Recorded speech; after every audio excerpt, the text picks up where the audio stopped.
फिर पीडीएम की गवर्नमेंट में भी उनका यही फटा था, और अभी भी उन्होंने जो असेंबली से इस्तीफा दिया हुआ है उसके पीछे भी यही कहानी है। बिल्कुल तो सही है। इसलिए आप ये कह सकते हैं कि इमरान खान के खिलाफ तहरीक एतमाद में वो लोग इनके साथ थे, लेकिन अब तो वो इनके साथ नहीं। हाँ जी, अब इनके साथ नहीं। तारीख बस बड़ी बेरहम होती है, बहुत सारे लोगों को बेनकाब करती जाती है साथ साथ। अच्छा मीर साहब ये बताएं आप कि पीपल्स पार्टी इस वक्त की क्या सिचुएशन है? कल हमारे प्रोग्राम में साहिबजादा हामिद रजा साहब थे, वो ये कह के गए हैं कि अब परेशान होने का वक्त वफाक का आ गया है और वफाक में भी कुर्सियाँ तब्दील हो सकती हैं, कोई और फ्रंट पे आके बैठ सकता है, तो नून लीग के लिए खासा परेशानी का वक्त है। और साथ ही खबर ये भी उड़ी हुई है कि पीपल्स पार्टी जो है वो बाकायदा तौर पर कैबिनेट में शायद शामिल होने की हवाले से बाज़गश्त भी चल रही है, बातचीत हो रही है, सोच विचार हो रहा है। आपकी इस हवाले से क्या इतलात हैं? पीपल्स पार्टी अभी कहाँ खड़ी है, क्या हो रहा है? वज़ीर आज़म शहबाज शरीफ साहब कोशिश कर रहे हैं, काफ़ी अरसे से पीपल्स पार्टी को कन्विंस करने की कोशिश कर रहे हैं कि आप फेडरल गवर्नमेंट का हिस्सा बन जाएं, क्योंकि अभी पीपल्स पार्टी जो है ना वो सिर्फ कॉन्स्टिट्यूशनल पोजीशंस लेके बैठी हुई है। प्रेसिडेंट ऑफ पाकिस्तान का ओहदा है और 2 सूबों की उनके पास गवर्नरशिप है, तो इन ओहदों पे वो बैठे हुए हैं। तो लेकिन शहबाज शरीफ साहब चाहते हैं कि वो कैबिनेट में भी शामिल हो जाए। उसके लिए उन्होंने उनको 5-6 बड़ी अहम वजारतें भी ऑफ़र की हैं। इस पर पीपल्स पार्टी के अंदर इब्तदा में ये राय थी कि हमें इनके साथ शामिल हो जाना चाहिए, लेकिन फिर बिलावल भुट्टो जरदारी साहब जो हैं उन्होंने जब सलाह मशवरा किया, अपनी सेंट्रल एग्जीक्यूटिव कमेटी के अरकान से बातचीत की, तो उनका ये ख्याल था, ख़ास तौर पे जो पीपल्स पार्टी पंजाब के जो रहनुमा हैं, कि जी हमारी तो लड़ाई चल रही है मुस्लिम लीग नून के साथ सूबा पंजाब में, उन्होंने जो वादे किए थे वही पूरे नहीं किए, तो प्लीज़ आप इनका फेडरल गवर्नमेंट का हिस्सा ना बने। तो बिलावल भुट्टो जरदारी साहब ने अभी 2 दिन पहले भी ये कन्वे किया है कि हम फिलहाल फेडरल गवर्नमेंट में शामिल नहीं होना चाहते। इसकी एक देखें सीधी सी वजह भी है। इसकी एक वजह ये है कि ठीक है, वो वजह यह है कि ठीक है, सुप्रीम कोर्ट ऑफ पाकिस्तान ने मखसूस नशस्तों पे एक ऐसा फ़ैसला दिया है जिससे कि मुस्लिम लीग नून को बहुत ज़्यादा फ़ायदा हुआ है, उसकी सीटों की तादाद बढ़ गई है। लेकिन इसके बावजूद ये हुकूमत इतनी अनपॉपुलर है कि पीपल्स पार्टी जो कि इनकी इत्तेहादी है, वो उस पार्टी के वोटों से ये हुकूमत खड़ी है। उसके बावजूद पीपल्स पार्टी इस हुकूमत की काबीना में शामिल होने से गुरेज कर रही है और मुसलसल गुरेज किए जा रही है। और अभी मुझे लगता है कि फ़िलहाल आने वाले काफ़ी अरसे तक पीपल्स पार्टी गुरेज की पॉलिसी ही इख्तियार करेगी। गुरेज ही करेगी, बिल्कुल ठीक है। पाकिस्तान की सियासत के हवाले से हमने बात की, लेकिन पाकिस्तान की सियासत में एक और नया आइडिया इंजेक्ट हो गया है, आप इसको कहें कि सामने आया है, इंट्रोड्यूस कराया जा रहा है, वो है अब्राहम अकॉर्ड के नाम से। अब्राहम अकॉर्ड वो मुआहिदे जिनके हवाले से हमने प्रोग्राम के आगाज़ में आपको बताया। मीर साहब ये बताइए कि ये अब्राहम अकॉर्ड जो है, इसको तस्लीम करने के हवाले से ख्वाजा आसिफ साहब, राना सनाउल्लाह साहब के जो अचानक तवातर के साथ बयानात सामने आ रहे हैं, इस पर ज़रा अगर हम बात कर लें, क्या वाकई पाकिस्तान को इस हवाले से प्रेशर आ रहा है? पाकिस्तान से ये तकाजा किया जा रहा है कि आप अब्राहम अकॉर्ड को मान लें, इन्हें पर गौर करें, और मतलब कहाँ से प्रेशर आ रहा है, क्या इसका सिलसिला चल रहा है? ये इसके हवाले से आपकी क्या खबरें? देखिए, ये अब्राहम अकॉर्ड जो है ना, ये उस वक्त ये बात शुरू हुई थी जब ट्रंप साहब का पहला दौरे सदारत था, जब पहली दफ़ा वो अमेरिका के सदर थे। तो उस ज़माने में ये बातचीत शुरू हुई थी।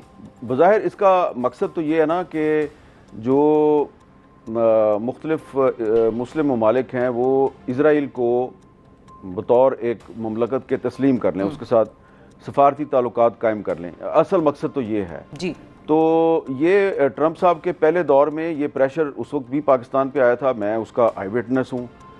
यहाँ तक कि मुझे भी कहा गया था कि भाई आप लोग जो हैं वो क्यों आप इसराइल के साथ ताल्लुकात की मुखालफत करते हैं, क्या मसला भाई आपका इसराइल के साथ।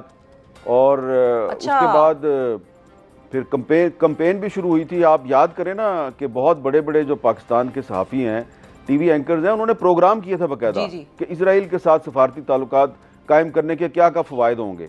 और एक मीटिंग मुझे याद है जो वज़ीर आज़म सेक्रेटेरिएट में हुई, और उस मीटिंग में कोई 10-15 जो टीवी एंकर्स हैं उनको बाकायदा घेर कर वहाँ ले जाया गया। मैं भी ये याद है। और मीर साहब आपका एक स्टांस भी था, बिल्कुल बिल्कुल आपका एक स्टांस भी था, बड़ी स्ट्रॉन्ग पोजीशन थी जो आपने उस वक्त ली थी, और आपने ये भी बताया था, अपने प्रोग्राम्स में भी जिक्र किया था, कॉलम्स में भी लिखा था कि उस वक्त की हुकूमत जो खान एडमिनिस्ट्रेशन थी उस पर भी प्रेशर आया था और खान साहब ने इनकार किया था। ये भी खबर आपकी थी। जी, वहाँ पे देखें ये हुआ था कि ऐसा लग रहा था कि कुछ टीवी एंकर्स जो हैं उनको बाकायदा ब्रीफ किया गया है और उनकी असाइनमेंट ये थी कि उन्होंने इमरान खान को कन्विंस करना था कि जी आप इसराइल के साथ सफारती ताल्लुकात का अभी बैठे बैठे यहीं पे फैसला कर लें, ना पार्लियामेंट के पास जाएं, ना किसी और से पूछें, बस ये टीवी एंकर्स है ना जो 10-15, बस ये इन्हीं के साथ फैसला कर लें आप, ये इतना बड़ा। तो वह अब खान साहब जो हैं, मेरा पहले तासुर ये था कि शायद ये इमरान खान साहब जो हैं ये ट्रैप में आ चुके हैं। लेकिन जब मैंने वहाँ पे बैठे देखा तो जो इंफॉर्मेशन मिनिस्टर साहिबा थी वो सिर्फ उन सहाफ़ियों को, उन एंकर्स को चांस दे रही थी जो कि असाइनमेंट को सही तरीके से निभा रहे थे। ठीक है, प्रो इसराइल थे उस वक्त। वो बार बार मेरी तरफ देख रहे थे। हाँ, खान साहब बार बार मेरी तरफ देख रहे थे, ये नहीं बोल रहा। तो फिर मैंने जब देखा कि ये थोड़ा सा अनकंफर्टेबल लग रहा है तो उन्होंने खुद ही मुझसे पूछ लिया कि हाँ भाई आपका क्या ख्याल है। तो मैंने उनसे सीधी सी बात, मैंने कहा आप बड़े लीडर हैं या ये जिसकी तस्वीर ऊपर लगी हुई है ये बड़ा लीडर है? उन्होंने ऊपर देखा, उन्होंने कहा हाँ कायद-ए-आज़म मोहम्मद अली जनाब मेरा लीडर है, ये मुझसे बड़ा है। तो मैंने कहा फिर खान साहब क्या कायद-ए-आज़म के पाकिस्तान में वो पॉलिसी नहीं होनी चाहिए जो कायद-ए-आज़म की पॉलिसी है? तो खान साहब ने इस तरह हाथ पे हाथ मारा, उन्होंने कहा बस डन हो गया, जो कायद-ए-आज़म की पॉलिसी है इसराइल के बारे में वही पॉलिसी चलेगी पाकिस्तान में। अच्छा जी, उसके बाद मीटिंग फ़ौरन चंद मिनट के अंदर अंदर जो है उसको ख़त्म कर दिया गया। और जब मैं वज़ीर-ए-आज़म सेक्रेटेरिएट से बाहर निकला, गाड़ी में मैं दफ्तर की तरफ आ रहा था, मुझे फ़ोन आने शुरू हो गए बड़े ताकतवर लोगों के। उन्होंने कहा ये क्या किया आपने, ये आपने प्राइम मिनिस्टर को ये क्या कहने की ज़रूरत थी कि कायद-ए-आज़म की पॉलिसी चलेगी, कोई टिकर नहीं चलेगा, कोई खबर नहीं चलेगी, बस बता दिया आपको। अच्छा, अब आप बताएं कि मोहम्मद मीर साहब जो है उनका कसूर ये था कि उन्होंने वज़ीर-ए-आज़म पाकिस्तान को ये बताया कि बानी पाकिस्तान की इजराइल के बारे में क्या पॉलिसी है। तो अब वो 2019 था, 2020 था, वो बात अब ख़त्म हो गई है। अब 2025 में आपने मुझे सवाल किया है अब्राहम एकॉर्ड के बारे में। बिल्कुल, अब मैं यही पूछना चाह रही हूँ इस सारी कहानी को सुनने के बाद और ये जो वाकया आपने सुनाया हमारे नाजरीन के लिए, इसके बाद अब मीर साहब से मेरा ये सवाल है कि अब हाथ पे हाथ मार के कौन कहेगा कि भाई डन हो गया और जो कायद-ए-आज़म की पॉलिसी है वही पाकिस्तान की पॉलिसी होगी 2025 में भी, या आपके तज्जिए और आपकी जो दूरंदेशी आपको बता रही है वो ये है कि 2025 में शायद वो पॉलिसी तब्दील होने लग रही है या होने जा रही है? ये अब सवाल बनता है। मेरा ख्याल है कि इतना आसान नहीं है। शहबाज शरीफ साहब और इसहाक डार साहब जो हैं वो इतनी आसानी से अब्राहम एकॉर्ड जो है उसमें शामिल नहीं हो सकते। और जितना मैं जानता हूँ पाकिस्तान के अवाम को कि पाकिस्तान के अवाम बहुत से मामलात पे जो है वो घरों में बैठे रहते हैं, वो कहते हैं अच्छा पेट्रोल महंगा हो गया, चलो कोई बात नहीं यार, अच्छा गैस भी महंगी हो गई है, ओहो हर चीज़ ही महंगी हो गई है तो कोई बात नहीं, बाहर निकलने का क्या फ़ायदा है। लेकिन ये कुछ 2-3 मामलात ऐसे हैं, एक कश्मीर है और एक फ़लस्तीन है, ये आपकी केमिस्ट्री में शामिल हैं। देखें ये जो अब्राहम एकॉर्ड है ना, इसके हवाले से एक मैं बड़ी ही इम्पोर्टेंट हिस्टोरिकल चीज़ आपको बताना चाहता हूँ जी। पाकिस्तान का ख्वाब देखा था अल्लामा इकबाल ने।